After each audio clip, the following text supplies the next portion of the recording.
This is a routine transconjunctival small incision manual cataract surgery, and I am just demonstrating how I went about it. So initially I am making my incision with a side port blade. It did rotate in my hands and just checking the wound. The wound looks okay. I then take my crescent blade and very carefully try to fashion my corneoscleral tunnel. This can be a little difficult because of that bleeding down there, the conjunctiva obstructing your view, but however with experience and you can make a pretty good tunnel. And once you get that plane, just stick to the plane. You cannot keep bringing out your crescent blade, and watch how I am holding the T-nons capsule just behind my line of dissection. So if you hold at the limbus, the globe tends to rotate a bit too much. This way you have a little bit of control. Basically, I don't have a bridal suture in place, and that's why you have to do all these maneuvers. Once the tunnel has been fashioned, I go ahead and make my side port incision, after which I enter the corneoscleral dissection, enter into the chamber with my keratome. I do not extend at this point in time. Mind you, this is a completely unedited video, so you will have a lot of idle parts in between. So I just gone in, I'm putting in some viscoelastic.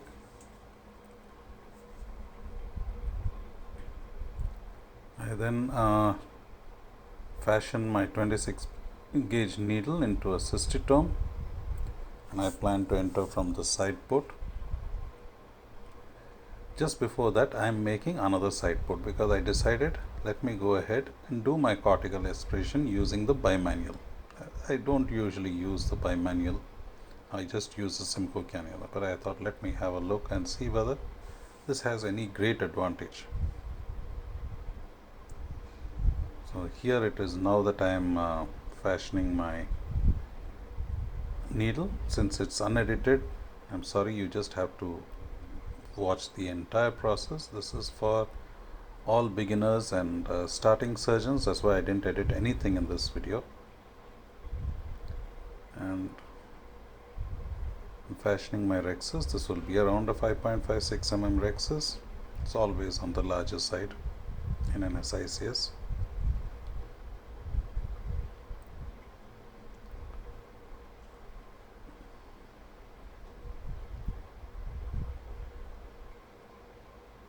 And that's done neatly.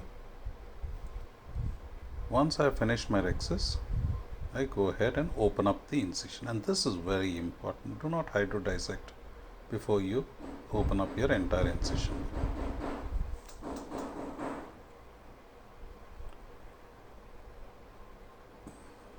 So just opening up the entire incision and checking also whether the incision has been opened. I then take my hydrodissection cannula with BSS and watch. Just go under one part of the rexus, one wave, and the nucleus is out. So I have hydroprolapsed the nucleus as well. I just engage the pole with the tip of my hydrodissection cannula itself, pressurize the chamber, and just hold the limbus and give some small posterior pressure, very mild, and the nucleus delivers itself. Here just washing off. Some of the cortex has already come off just with hydro expression. And here's the step that I have done little different. I'm going to use the bimanual rather than a Simcoe cannula. And I specifically did the bimanual because I realized there are a lot of people around the world who actually have forgotten what a Simcoe cannula looks like. In fact, they don't even know how to set up a Simcoe cannula or how to use a Simcoe cannula. And it is for their benefit I've done this. I just taken out a little superficial cortex through the main port. Do not use the main port for IA. After that, I just go ahead and go through the other side port and start aspirating. There is, other than setting up the bimanual and all, which takes a little time, then you will need a lot of bimanuals if you have a high volume practice. I think Simcoe makes more sense. It's faster to set up and much easier to sterilize. You just use the IV set. You don't have to use these special tubes and phaco machine and all this stuff. So, but either way is good enough. And here I am just trying to get out that little bit of cortex down there.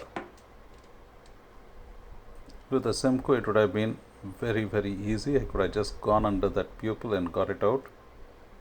Here with my bimanual, it seems to be catching the iris most of the time and not catching the cortex. There, it comes off finally. And I do some posterior capsule polishing as well. I suppose this part is much easier with the bimanual. The Simcoe, you have to turn the port posteriorly, which is not a very good idea. There is still some cortex there which is troubling me, and I'm just going after it. Once I am satisfied that most has been, or all the cortex has been removed, I just put in some viscoelastic, fill the chamber with viscoelastic. This is 2% HPMC, and I'm going to implant a single piece rigid IOL into the back. And here I have not edited anything, so you can see the problems also that I faced.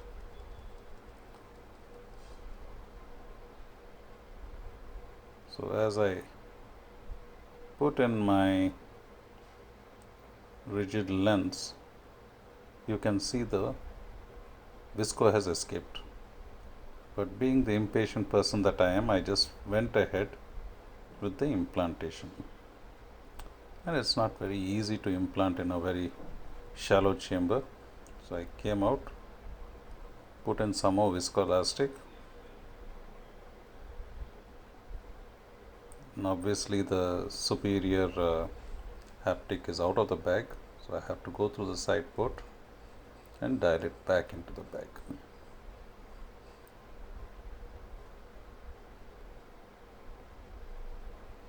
And that's done. And now come to the final steps. I just have to remove all this HPMC. Again, I'm going to do it with my bimanual.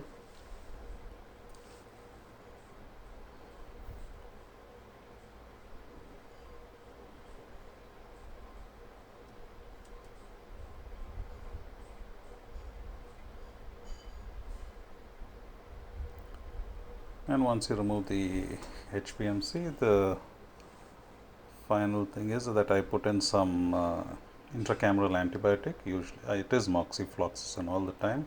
It's the Oro Mox that I put. I then hydrate, usually I just hydrate my single side port, the regular SICS. Since I have made 2 side ports, I will have to hydrate both those side ports.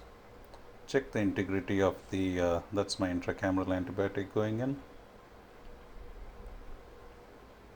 Just getting the hydro, and that's it. I am going to hydrate one and then I hydrate the other. Perform the bounce test and close shop. Thank you so much for watching.